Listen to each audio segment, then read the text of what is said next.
I know I'm currently in tip-top shape, but I was called to do a read, so that's what we're gonna do.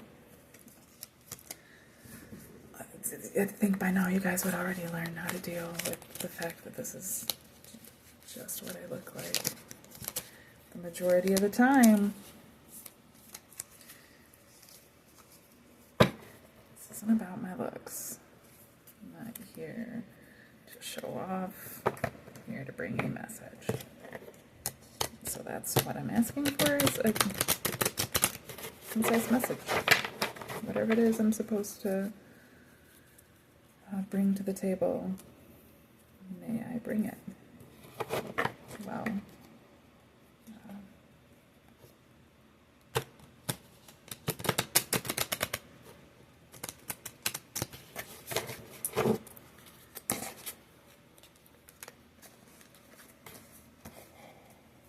3 cards face down came out at the bottom of the deck. They just came out, so I'm going to take those, and now I'm looking for clarifiers for the 3 clarifiers for the first card.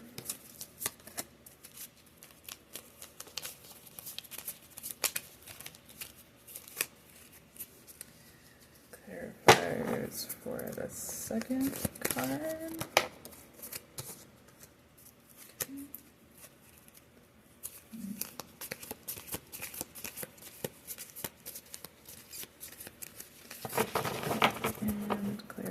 For the third.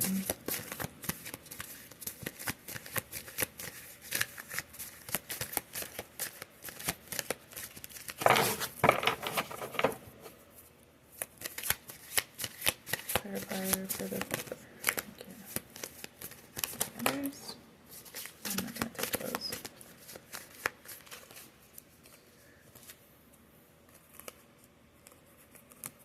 I'll leave them here, I guess, just in case.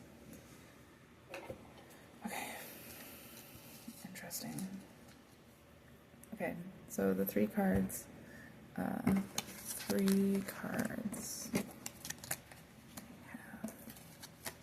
yeah, it'd be a lot nicer to look at the cards than it would be to look at me, but I can't really set that up right now.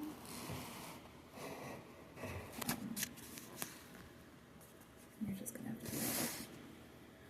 That's what I got. Okay. Yeah, 4 of Wands in the upright, the Queen of Wands in the upright, and the 9 of Cups in the reverse. Clarifying those, I have the High Priestess in the reverse, Justice in the reverse, and the Page of Swords in the reverse. And then the 2 cards that came out randomly that I said I wasn't going to take are the 5 of Swords in the reverse and the 5 of Cups in reverse.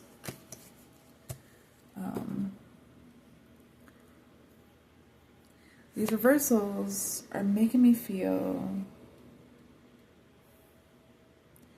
kind of negative, but it's not about the negativity, and we're going to alchemize that right away. Because we're starting anyways with these 3, and the 9 of Cups in the reverse is actually kind of positive.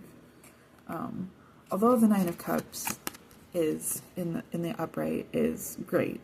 He's quite contented. He has all of these cups. In this deck, he also looks very smug to me, and that's kind of the way it resonates. And the way that it's resonating right now in the reverse is like the opposite of that. Is a sense of humility. Still in the positive. These reversals make me feel some type of way. We'll see. So I guess since I'm starting with him, it's the sense of being humble. Which is represented by or clarified by the Page of Swords in the reverse. I was actually I took a shower, didn't wash my hair. That's why I look like this. We are I was just making a post about, well, it happened, it came up in my memories, was a picture that I took the day that I found out that I was pregnant last year. I ended up having an abortion, and it's something that I feel a lot of different ways about. I felt a lot of ways about it then. I still feel a lot of ways about it now. In the post that I was making, you know, I try to make it as positive as possible. I try to make it in honor of my child that I never got to know. And so I try to keep it positive, and I try to keep that in mind and to keep it respectful that way. And this is kind of like a reflection of that for me right now, is like being humbled by and being able to be humble about a missed opportunity. And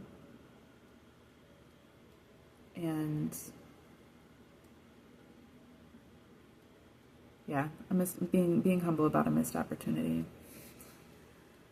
The Queen of Wands is also being able to reflect on like being strong in one's own emotions and spirituality when it comes to that, despite there having been an injustice. It's clarified by justice in reverse. And then the Four of Wands is in the upright as a celebration, and still being able to celebrate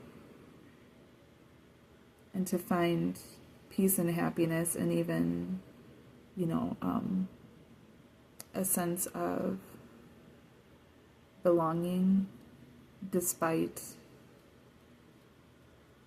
having had a lack of wisdom.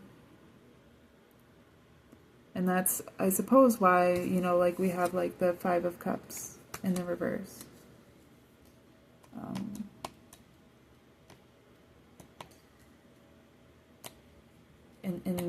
In that realm, this is hard to talk about on video. I literally cried the whole time I was making the post.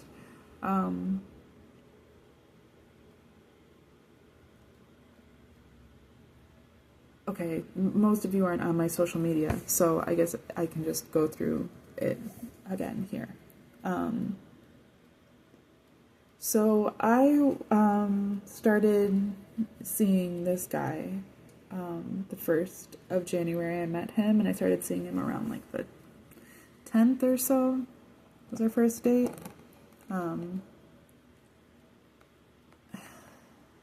The second I met him, he sat down next to me at a party, and I got this very strong vibe that he kind of already knew what he was doing. He had this very, like, slickness about him. He had this sparkle in his eye. He was looking at me, and he kind of looking at me like this, and he had this sparkle in his eye, and this smile. That was like, it was like I was the only person in the room. He really treated me like I was the only person in the room. But he also, like, his friend had first come up and started playing music with one of the people that I had come with. He was, like, singing songs about how I was a lesbian, and I wouldn't give him any attention. And I thought it was funny, but I continued to not give him attention, because I wasn't interested in his friend. But as soon as he sat down, as soon as I looked at him, he was, like, the epitome of my type. Really all around, like, this person that I had always been talking about. I've changed since then, and I've grown since then.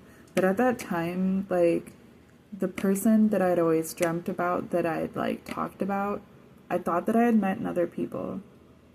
But they mostly encapsulated, like, different aspects of this person, and then proved to not really fully be this person. But this guy, and not just head to toe, like, physically, his personality and his interests and his work and his work ethic and the way he handled his relationships and his, sexual preferences, like all these different things, like he struck such a chord with me right off the bat. Now, mind you, it was a very weird scenario. I had gone to this party with my roommate's friends, and one of the guys, we had decided we were both kind of comedians. I was actively pursuing it. He had been pursuing it, but I don't think he'd actually done stand-up. He just was very interested in comedy. And we both had been goofing off together for a period of time and decided that when we went to this party, we were going to pretend to be siblings and to progressively play on that trope as we kind of like seduced each other throughout the night. The point was supposed to be that it was wildly inappropriate, right? That's what we thought would be funny. That's why it was so entertaining to us. At the same time, like, we kept making jokes about, like, obviously I have, like, my Wisconsin accent, so, like, we were making jokes about how, we came from Minnesota or wherever we said, and that we came down to Texas because we were under the impression that everything was legal in Texas and that it would be, like, we were just, like, very open about the fact that we were a couple, but also related. Neither of which were true, though he was interested in me, and it's not that I wasn't interested in him to some degree, but I think my heart had been waiting, like I hadn't given in to him in any sort of way. This was kind of the first step in that direction at all, but my heart had been waiting for this dude that sat down next to me at this party. I knew it right away. As soon as he, like, glowed. There was, like, this aura around him. Like, it wasn't that there was an aura around him. It literally, like, when I looked at him, it was, like, everything. It was like he was in this weird time machine where he, like, stepped into my path. Like, not necessarily that he was supposed to be there. I was not anticipating him being there. Like, that wasn't part of the plan. And he kind of just, like, stopped time, sat down, and looked at me. And it felt a lot of different ways. I could recognize him from multiple past lives right off the bat. So I could feel him looking at me. And, like, he knew, like, well, he was under the impression that I was there with my brother, right? And that we were a couple. But I think his impression, too, was like, well, if it's her brother, then she's probably open to some sort of polyamory, which was his interest. Which I didn't fully know or understand at the time. I should have assumed, since all of these people were, but I'm not, so, like, I didn't really understand these dynamics yet. I understand now, and especially looking back at it, but at the time, I was just kind of confused. I was looking for, like, a normal monogamous relationship, and wasn't really vibing with a lot of the different stuff, and these people were very nice and very fun and very cool, though, so, it was still fun hanging out with them. Well, when this dude sat down, it just rocked my fucking world. And I remember, like, feeling him looking at me, and I remember just, like, turning to him, and, like, my first look at him was like, don't you fucking dare. And I think I even said something like that to him right off the bat. And he was like, he kind of laughed, and he was like, he just looked at me, and when he smiled at me and the way that his eyes sparkled, like, I had been with him in so many lives. I knew this man. And I remember just being like, motherfucker, like, I'm not going to give you any more than I've already gotten you. I'm still mad from the past life. And he was like, well, what can I do? What can I do to, help you through those things, to help you process those things? I'll tell you anything you want to know. I'll help you. Like, I'll give you anything you want. Just tell me.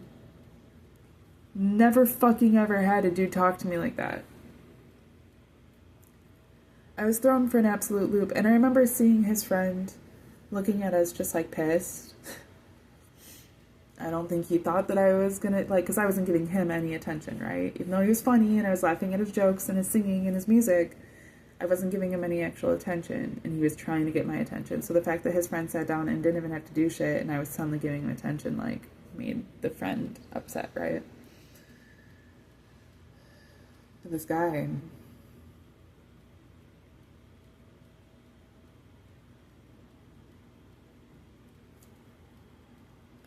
We exchanged numbers.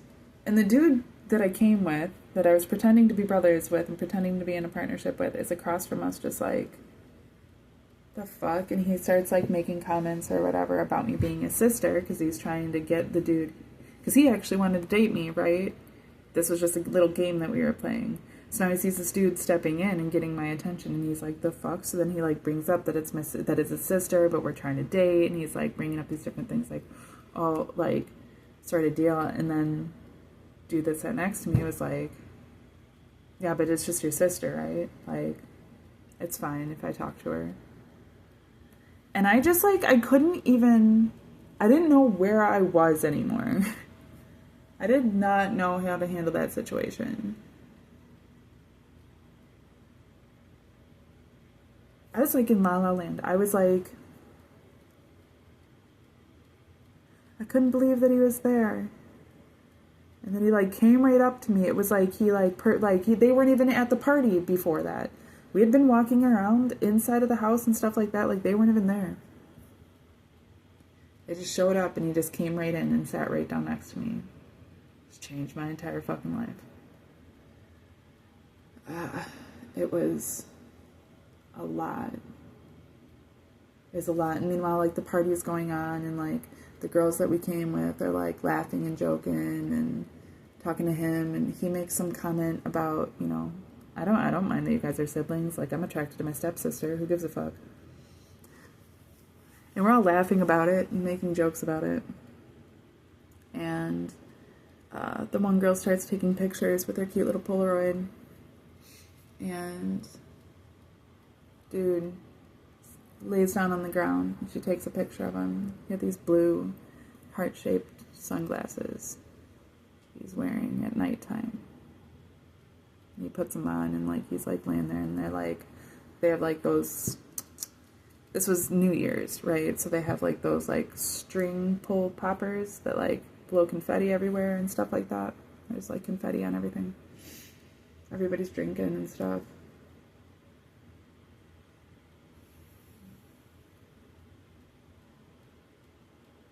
So I get his number, but I remember being like, this fucking idiot. I was like already over him. I had so many feelings upon meeting this dude. So many feelings. And I remember just like putting him in the back of my head after that, and I continued pretending to seduce my brother.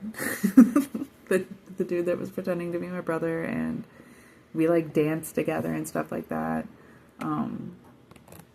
It was a weird night. It was a very weird night. It's a really weird night. Well, so that was that. I ended up going home, going to bed, you know, whatever. I think I hung out with those people again, like, a couple nights afterwards, or maybe it was even, like, the next day or something. But I remember, like, and, like, holding the dude's hand, the dude that we had been pretending to be siblings, holding his hand for, like, an extended time. Like, we held hands for, like, a lot of the day. Like, we were, like, walking around town, and then we got home, and we were, like, sitting on the couch, and I remember he just wanted to hold my hand so much, and, like, he wanted to make out, but I just wasn't feeling him like that, and I couldn't stop thinking about this fucking dude. And I was just feeling a whole bunch of different ways, and I didn't know how to feel, and I wasn't feeling like I wanted a relationship at all, and I was just conflicted. And I think I did end up kissing the dude, and I was like, yeah, no, I'm sorry. This just isn't what I'm trying to do right now. And he handled it very respectfully, but I know that he felt some type of way about it, and I felt really bad about it. Felt like I kind of screwed over the whole friend group because I'd teased this dude into thinking that we were gonna be something, and then just decided that I wasn't interested. But I was like, I was so caught up. I just was like, I was not even in my right mind anymore. I felt like I was under a spell. Literally. Like, this dude walked in and just, like, fucking crafted me away. Fucking warlock. That's exactly what it seemed like. Like, he was a time-traveling warlock. And I remember, like, in my head being like, this dude's, like, just, like, some IT nerd. Like, why the fuck do I feel so, like this powerful energy with him? Like, what the fuck? And I remember just, like, I kept trying to put it in the back of my head, and I remember I kept looking at his number and, like, gonna text him and be like, I'm not gonna fucking text him. Why would I text him? I don't want to see him. I'm not gonna see him. And I went days. I went, like, 8 to 10 days. It was something like that before I finally hit him up. And when I finally hit him up, it was like that entire time he had slowly been breaking me down energetically. And I got to the point where, like, you know, I had been,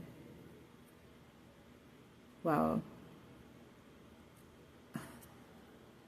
just prior to that, I was like having this fling with a popular comedian who betrayed me and essentially, like, well, he copyrighted my art. I gave him art as a gift. He commissioned more of it from his friend, and then he tipped me $100. Like, I made it for him as a friend, and then I made him some other artwork too, like, as a gift. But he had kind of convinced me that I was going to be working with him to make his merchandise. So I was trying to show him kind of what I could make. And then he asked if I could make that same kind of stuff for his friend, another comedian, a friend of mine, the person that I know. And so I made some for him that was like the same, only with that guy's style and jokes and stuff attached to it. And that guy, his friend, was like, oh, I'm going to tip you for this. Like, he basically got commissioned for this. So he gave me money, and then once he gave me money, then the dude that I had been having a fling with was like, oh, okay, well, then I'll give you money too, essentially. So they both tipped me $100. But then the dude that I had the fling with took that artwork and copyrighted it and then put it on his merchandise and is still selling it on his website without my name attached, never gave me any credit on social media, like, posted my artwork all over the internet, never gave me any credit for it. So I stopped talking to him and felt some type of way. And I was still in the comedy scene and was still, like, you know, doing my thing. And, like, I had guys asking me on dates and stuff like that. And I was kind of just, like, not really interested, to be honest. But I couldn't stop thinking about this dude. And it got to the point where, like, I don't know. It hadn't been that terribly long. Maybe, like, a month or two. Maybe. No, it'd been, like, a month, maybe. Tops. Since I'd been with anybody. But I was just feeling some type of way. I just got in some way, and it was probably like right before my period, who fucking knows. But I was feeling some type of way one day. And decided to hit him up. And he was so excited. And he immediately set up for a date with me. And we went on this date, and he kept telling me that he had told his friend, like, you'll never believe that she hit me up, that girl from the party. Like, he was so excited, he swore that, like, there was nobody else at that party that he saw. Like, he saw me right away and immediately just went up to me because he was not going to let me leave without getting my number. He's like, I just saw you and just knew that I had to talk to you. And he just swooned the fuck out of me. Like, I was just completely under this man's spell. Couldn't even help it. Could not even help it. But, like, the thing is that, like, what I don't think he realized is that, like, he literally, or maybe he did, I don't know. But, like, he was literally, like, everything that I had been talking about, making jokes about, that I was looking for in a partner, like, he was. He was right there. And, like, actually interested in me and, like, pursuing me. And I just was absolutely defenseless. So we go on this date, and I remember him sitting, and, like, the sun is, like, slowly setting behind us. We're out at the bar, but we're outside. And, like, the sun is behind him, and he's just glowing. He's just absolutely glowing. Like, has literal sun rays just, like, shining behind him and, like, shining off of him. And, like, his whole body is just, like, covered in this gold ring. And he's sitting with, like, his legs, like, kind of crossed. Right? Like, not crossed like this, but, like, crossed like this. And he has his arm rested on his knee, with, like, a bracelet. He's wearing, like, a blue button-down shirt, He actually dressed up because he was wearing a pair of slacks and a blue button-on. I think every other time I ever saw him, he was like maybe in his work shirt, but he always just threw on a pair of sweatpants. Like never dressed up. And I think it was probably a work outfit. I mean, I don't remember if he had the sunglasses or not. Because he didn't have them on his face. And he just starts like talking to me about like immediately talking to me very intimately about like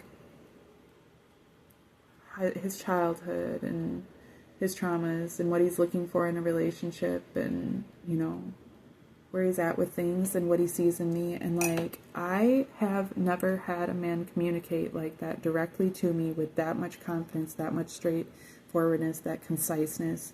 Like, this man is dedicated. And I just was like, I want to go ravish this man in the bathroom right now. Like, I was just absolutely overtaken by him. And I did bring him home. And I did sleep with him. And he like was trying to pull out and I didn't let him. I know that's way too much information. This is a tarot read, I'm sorry. But y'all need to understand that like this spell was intense. I could not resist any of these things, okay? But because that's the state of where things were, then we just started seeing each other. He just kept seeing me, kept inviting me over. I'd invite him over. We were seeing each other. And I was under the impression that I was the only one. That's how he made me feel. And he was always so good about talking like, I'm not okay with this in a relationship. Like, that if we're working towards like an actual committed relationship, then this is the type of communication that we need. He was so good with his communication. And I kept fucking it up because I was extremely traumatized from, you know, all the stupid past relationships I'd been through that I was just triggered. And I was doing my best to treat him with respect, but I was just lost. I was lost, and he's younger than me, so I had never been with a man that was younger than me, ever. I'd never even been interested in a younger man, and he just was blowing me away, and I was like, I can't even compete with this dude, and I don't know why I was trying to compete. I was so confused.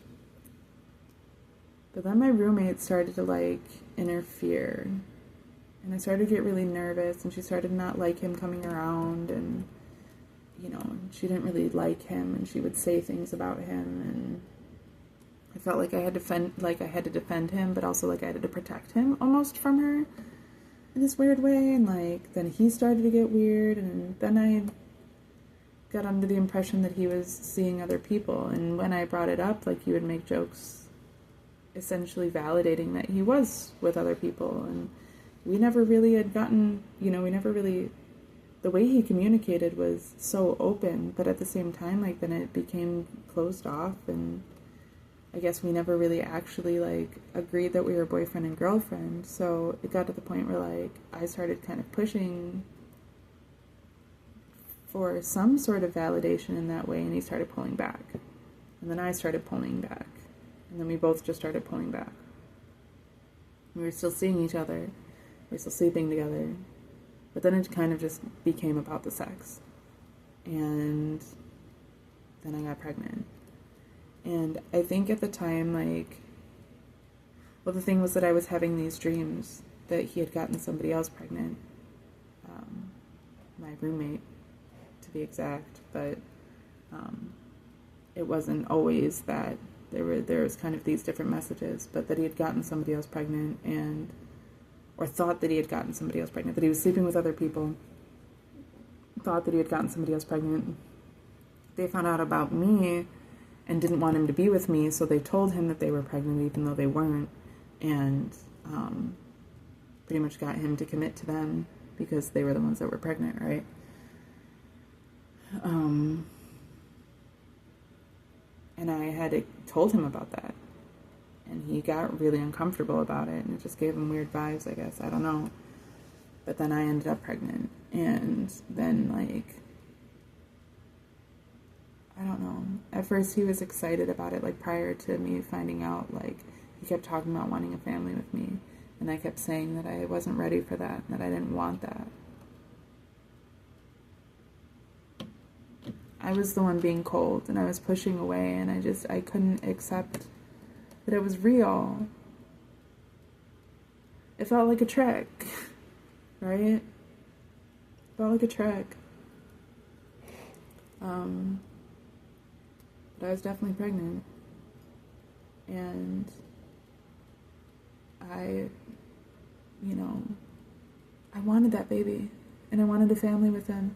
But he had kind of started pulling away emotionally, and I just swore that he was with somebody else. Or that he would end up with somebody else. And I just didn't feel confident at all. And I didn't want to put my baby through that. So I was like, And at the meantime, I had all these issues going on with my roommate. And then my roommate kicked me out. Essentially, she just asked me to leave because I wasn't partying at her parties. She'd have 3-day parties every week.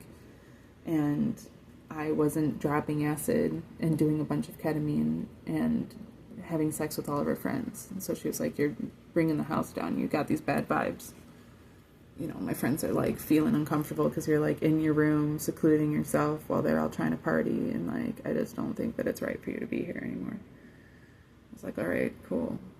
So I moved back into my car, and like, she didn't know that I was pregnant at the time. I hadn't told anybody. All I was thinking was like, again, like, I'm fucking homeless again. And I'm certainly not going to make this dude, like, I felt bad, like, I didn't even want to tell him. And as soon as I did tell him, I felt like he knew that I was living out of my car then again. Like, this all happened the same week. And I felt like he felt like because of everything I told him, that, like, I was making it up and that I wasn't really pregnant and that I was just saying that so that I could have a place to live. And I just knew I'd fucked it all up. And I felt him pulling away.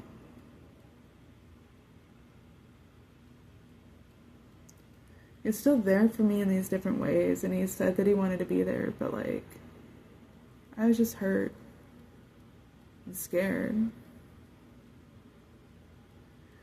So I just already determined, like, I'm gonna get an abortion. I'm not gonna have this baby. I wanted that baby though. But I was in Texas where you can't have abortions, so I set it up to go to New Mexico with, the only money that I had at the time. And my mom, actually, I contacted my mom for the first time in years, and that's like a whole other story, but I happened to have an inheritance that she had in her personal account, so she sent me money, and I used that to go to New Mexico. And then I left Texas and went up to my family's, where my family is, in order to try to sort some stuff out. Which I didn't. I just lost everything. Just lost everything.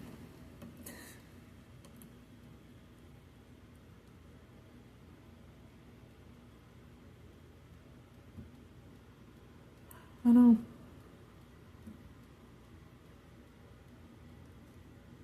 It was a lot. It was a weird time.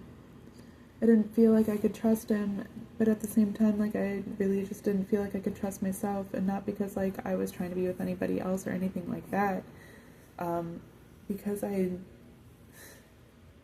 didn't feel prepared as a homeless woman to be a mom. I was struggling just to take care of my dogs at that time, and then I lost my dogs. They both died at my mom's house from this weird cancer.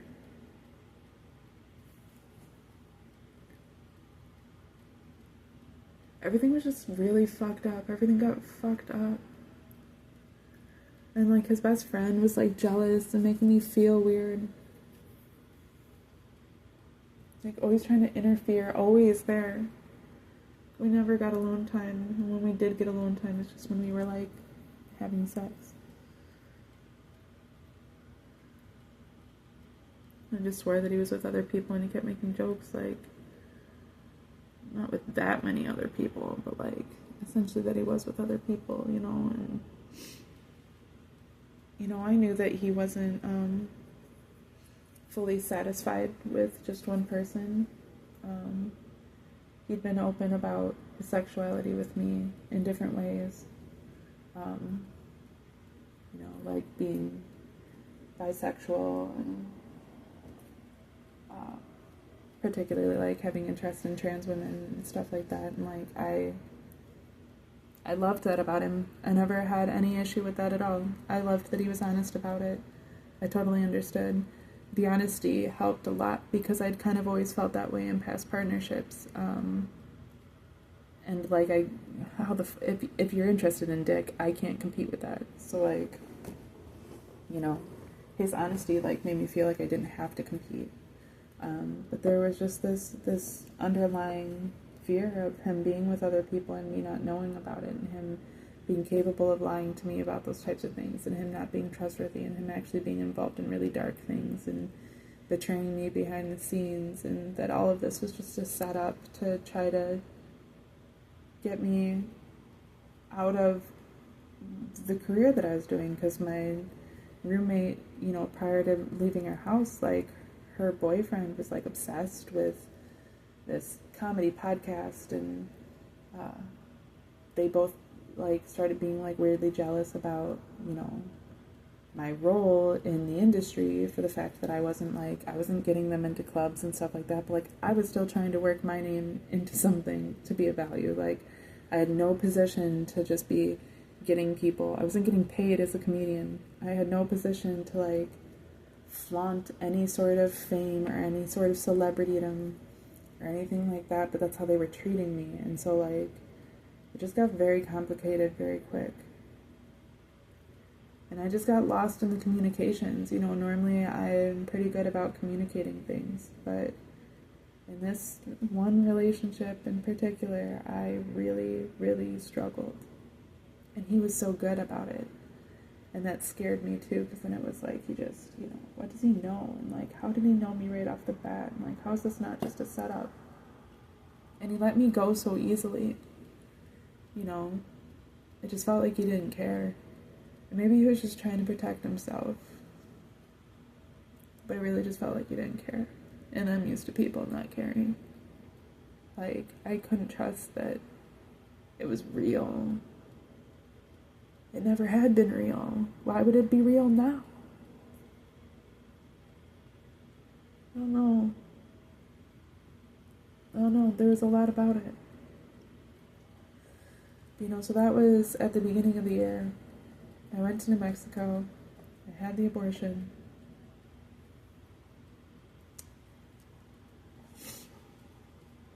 Then I went to my parents' house. And everything was so fucked up. And I lost one of my dogs. And my car broke down, and I couldn't get a job. And I started just losing my shit. And because, like, I knew all this stuff was going on with my family and the house and my inheritance and, like, all this different stuff, and I just didn't even know where to begin. I felt very alone and very unsupported. And I hadn't told anybody about the abortion. Just like I hadn't even told anybody when that dude stole all my, copyrighted my artwork and sold my artwork. I didn't talk about my personal life with people that way. So of course I felt unsupported, you know. But I couldn't trust my family anyways. That's where so many of my trust issues come from, and why I'm so deeply traumatized and triggered and hurt all the time, is because my family's hurt me so deeply. And like, I'm still kind of reeling from that, you know. I do a good job. I'm in a good place now in comparison to where I've ever been in my life, but I still got a lot of work to do. But yeah, things started getting really weird at my parents'. I started like feeling sick. And after Lilia died from this random cancer, like that was my dog. And like my other dog started treating my mom real weird. Like, she started not trusting my mom and treat my mom weird. And I got under this impression that like my mom was just out for blood. And I became convinced that I had to leave. Everything. Including my other dog.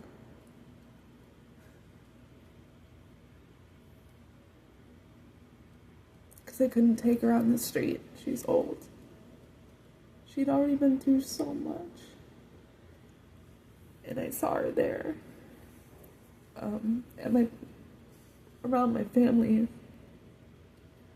And I just assumed that she'd be cared for there. More than I could care for on the street. But I knew that I had to leave. I regret that too, because I never got to see her again. She died too. Crazy. From some crazy cancer, just like my first dog. They were healthy before we got to my mom's house. They were fine. And they weren't even the same age. Lily was 8, Maggie was 14. They both died the same year from the same thing. Living at my mom's house.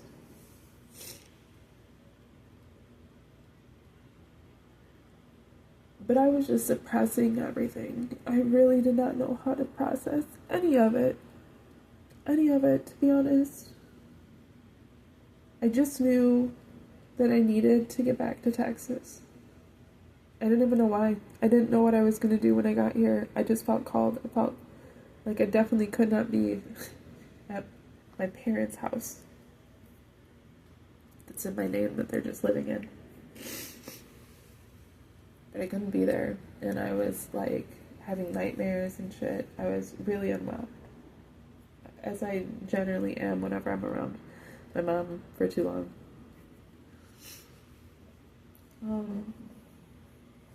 Which is where so many of these issues of like people being potentially involved in dark shit, my paranoia of people being involved in dark shit comes from, is because of my mom.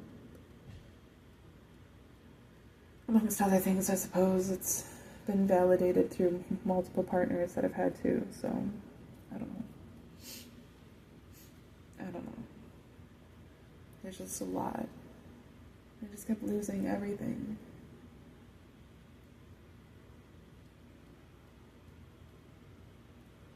So I hiked across Wisconsin, literally across Wisconsin from one side to the other. Took a train down to Chicago and took a train from there to St. Louis, and then I hiked again on my feet with a bag on my back. It was like 100 miles or so across Wisconsin, however long it took me. And then I hiked about another 200 miles or so down Missouri before taking a train the rest of the way to Austin. And then I was on the street for a couple weeks before I finally got into a space. Those are like all their own stories. And I did record a lot of that. You can find those videos on here. I recorded as best as I could. I have never been great at video blogging. It's all very raw, unedited, just the best that I could at the time. That's what I'm always doing, right?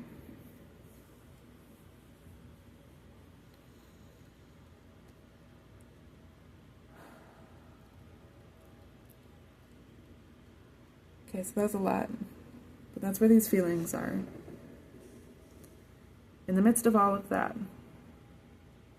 I've been able to come to a place now where I am happier than I ever even thought was possible. Like, I'm truly just contented on a day-to-day basis, at peace on a day-to-day basis. I have random little anxieties, I have different frustrations, I have different things that I still need to take care of, but I don't have this overwhelming anxiety, depression, paranoia. The issues I have with people are very different. I still feel very much in control of my own reality. And I never, ever had that before. Ever. I'm about to be 35 in a few weeks. And I never had that in my life. And I've had it now for a couple weeks. You know, actually, really, I've had it since I got back down into Texas. That walk, that journey, really, really, really changed my world, you know, and solidified a lot of things for me, and just, it was quite a trip. I read The Hobbit the whole way. It took me 7 weeks to get from Wisconsin to Austin on foot and by train. There were 2 different times that I took rides, about 20 miles a piece. Aside from that, I did it all on foot, and I took the train. I was by myself. I didn't have any money. All I had was a backpack on my back, the food that I had pre-set out, like granola bars and different stuff like that. I think I left with $140, but I used that on train tickets, just to get to Missouri, just to get to St. Louis. I used it all. And then, like, I wasn't asking for anything. I never panhandled. I never asked for money or for food or for shelter. I just allowed myself to accept those things when they were offered, which was something that was extremely hard for me and something that I had never really done before. So it was all an extremely humbling process. And that's what was so dumb about it. It's because, like, it took, like, it took extreme loss and extreme pain and extreme, like, everything. I didn't eat for days while I was walking 20 miles a day in fucking 110-degree weather. It took those extremes for me just to humble myself. Just to be a little humble.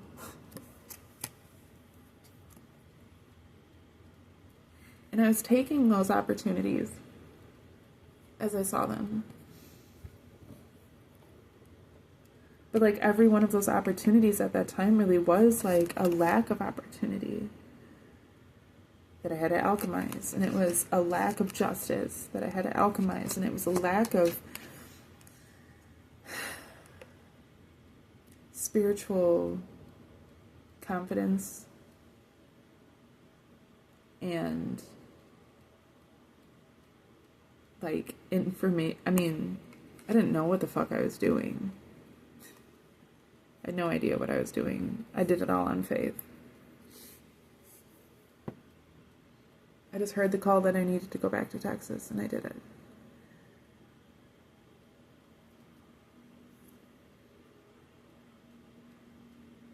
I think had I had listened deeper to the message about getting my abortion, things would have been different. Things would have been very different. And sometimes I do wonder if I forfeited my abundance with that decision. But I have an abundance now. Not materially. I do have a material abundance. It's sufficient. Sufficient. It's not a lot. It's not going to last forever. But I'm okay materially, right? I have a roof over my head. I have a nice bed. I have, like, the food I need to eat. Like, I have these items that are mine. Like, I cannot complain. But I have a spiritual and emotional abundance that I had not had access to prior. I was too clouded in doubt and in my sense of misfortune and in my pride, in my ego, my overconfidence, to overcompensate for how truly incompetent I really felt.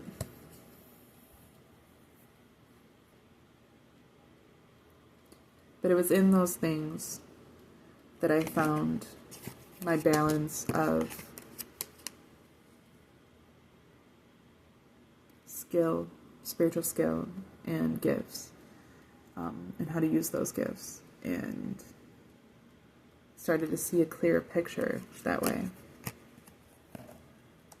And it was in all that I found any sense of being able to, like I always say about the Four of Wands, is that these four beams are supported by nothing. They're freestanding. And boy was I, and did I not, I learned that skill, because I had no support outside of myself. I did that to myself to prove it to myself that I could. And I did. And I knew that I would, and I knew that I could. And then getting down into Austin was wild, and the job that I had was wild. But I trusted, and I knew that if I trusted, as long as I was listening and paying attention, and moving when the universe said to move, and standing still when the universe said to stand still, and crouching low and being quiet, or speaking up, all of those things, as long as I was listening and actively doing those things and doing the work, that I'd be protected and that I would receive my abundance. I'm not fully there yet. There is a greater abundance coming to me. There's something really big right ahead. I don't quite know what it is yet. I know a lot of these old emotions that still come up. The reason I got to talk about these things is to get them out so that I can move on. Because there's still this welling of pain and guilt and a sense of loss that exists within me that does not leave space for the abundance that is on its way. So I'm doing the work to release those things. It's a lot of work. It's not always fun and easy to sit and cry about things and to feel that pain and to move through it, to process it, and to understand your role in those things and your responsibility to overcome those things. But it is essential. It is essential.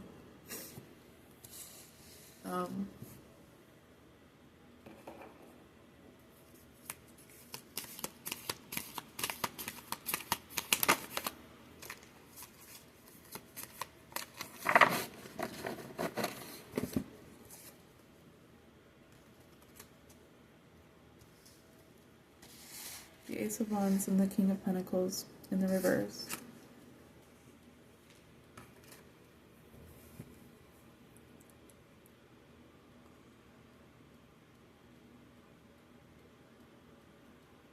That's a big one. That's a hard one because I've put myself through this bout of celibacy. I had done it for 4 months last year. There's always like a month or two in between and stuff like that, or often. But I went 4 months of being completely celibate. And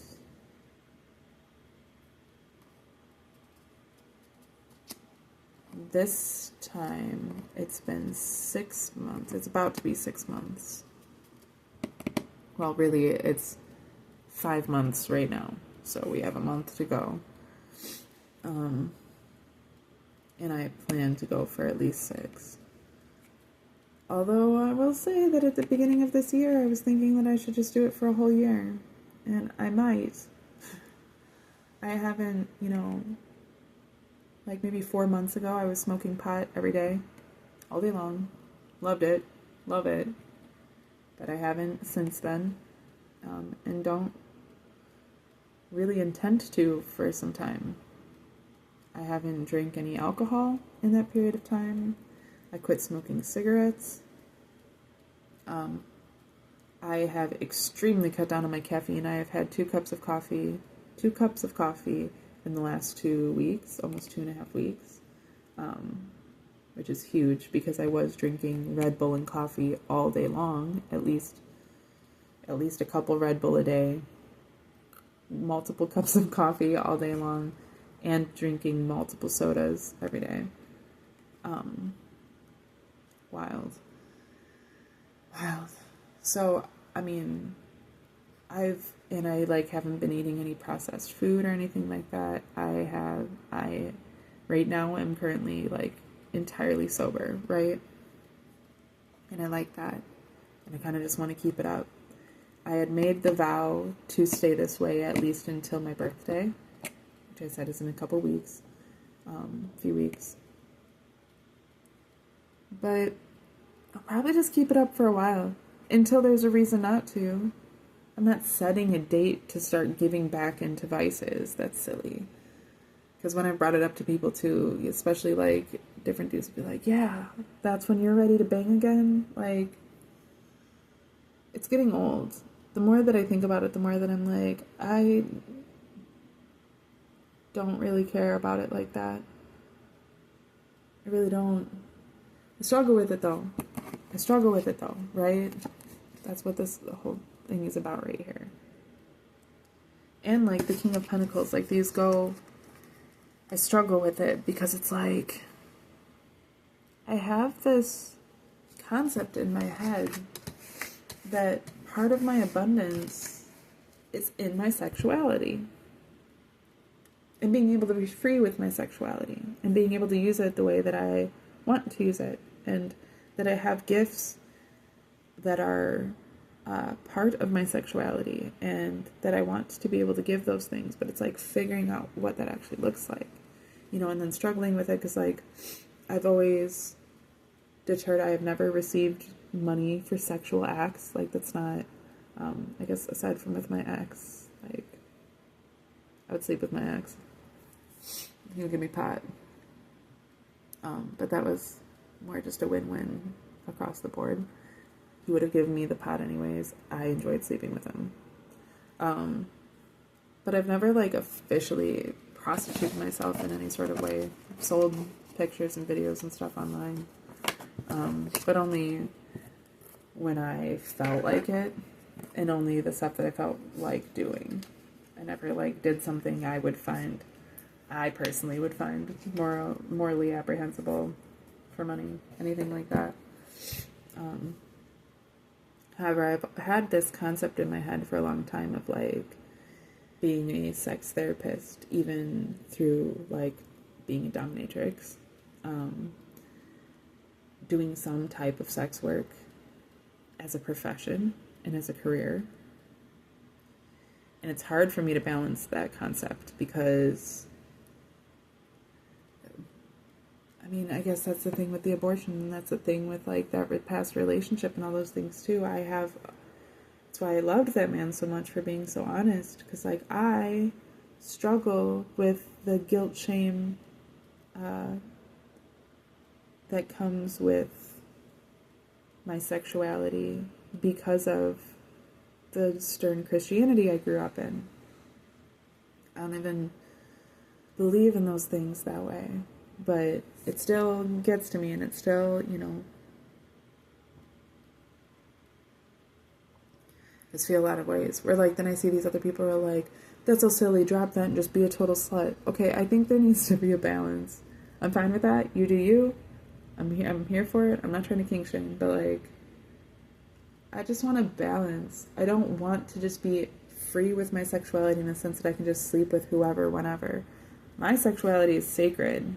I'm an extremely sensitive person. When I sleep with somebody, I take on their entire energy. I take on their DNA, and I decode that shit. It mixes with my DNA, and I have to decode that shit. It's all a big, big work of alchemy. So, like, it's not hard for me. I enjoy being celibate because then I don't have to worry about all that shit. But there's a power in that. There's a power in that, and my abundance is attached to releasing fears and guilt around those things so that I can step into what it is I'm supposed to be doing. And maybe it's not so extreme. Maybe it's just sitting and listening to people and being able to share my experiences and talk about those things, right? Maybe it is something more extreme. I don't know yet. I know that I struggle with it because I don't know how to balance those things out yet. If you got some advice, I'm happy to take it. Cause yeah, I mean, I went to a 12-step program for sex addiction, for my porn addiction, back in 2012. I only went for 6 months and then decided that as long as I didn't watch porn and wasn't actively engaging in promiscuous sex, then I was no longer a sex addict. So I just committed to the partner that I found at that time and stopped watching porn. Well, then I started watching porn again when things between he and I started to go downhill, and I determined at that point that as long as it was gay porn, as long as it was just man-on-man porn, then it was fine, because that wasn't leading me to the places that I determined to be red areas, the don't go there areas in my sex addiction. All of that's really super fucked up, really. Because at the same time, but then, like, there's the balance, because, like, drawing porn, making art, pornographic art is something I genuinely enjoy. I enjoy it. And I'm good at it. I'm really good at it. I'm good at pornographic photography. I'm good at drawing porn. I want to start painting it. I want to start making it, like, a whole thing. But I just struggle with it. And, like, in part because, like, it's not even, like, the control issue of, like, oh, if I start looking at porn, then I'm going to, like, start going down those paths. That's not how it works for me, to be honest. I can separate those things when it comes to that. But, like, what I have this, like, deep, like, well, what am I perpetuating in the world? And what am I doing in the world? And, like, am I just perpetuating other people's sex addictions? Because I'm not trying to do that. So it's, like, trying to find that exact perfect balance of what is being called and required of me. Because there's so many voices yelling what is, yeah, it's like this and it's like this and it's all just people's preference, when it's like, no, listen, spirit is literally telling me something and it's wild. But I need to clear out all of that bullshit so that I can hear spirit clearly. Okay.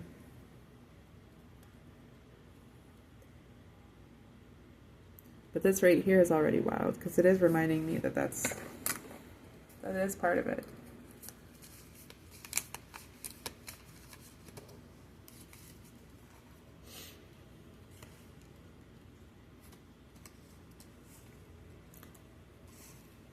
The Queen of Pentacles in reverse. I already had the King of Pentacles out. The Queen of Pentacles in reverse, and the Five of Swords in reverse again.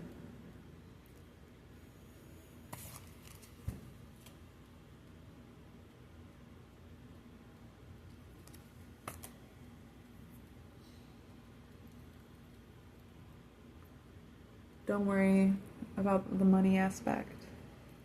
That's secondary. Just worry about your calling. Figure that out. Don't worry about the money. Just figure out your calling. The money will come.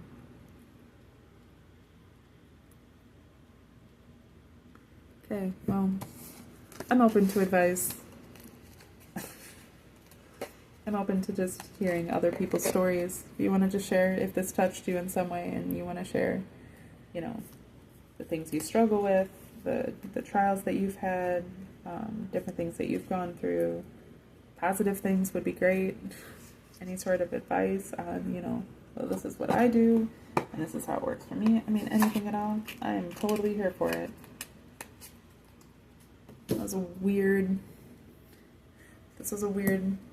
thing.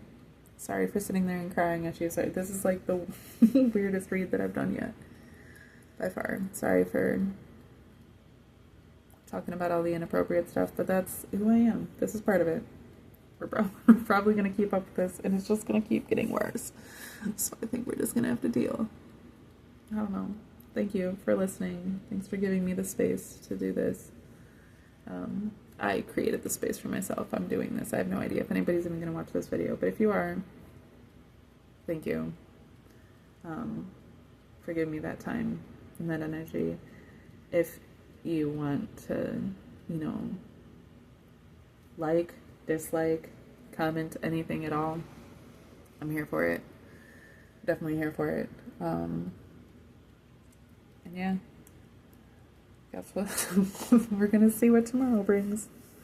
Oh, jeez. this world is wild.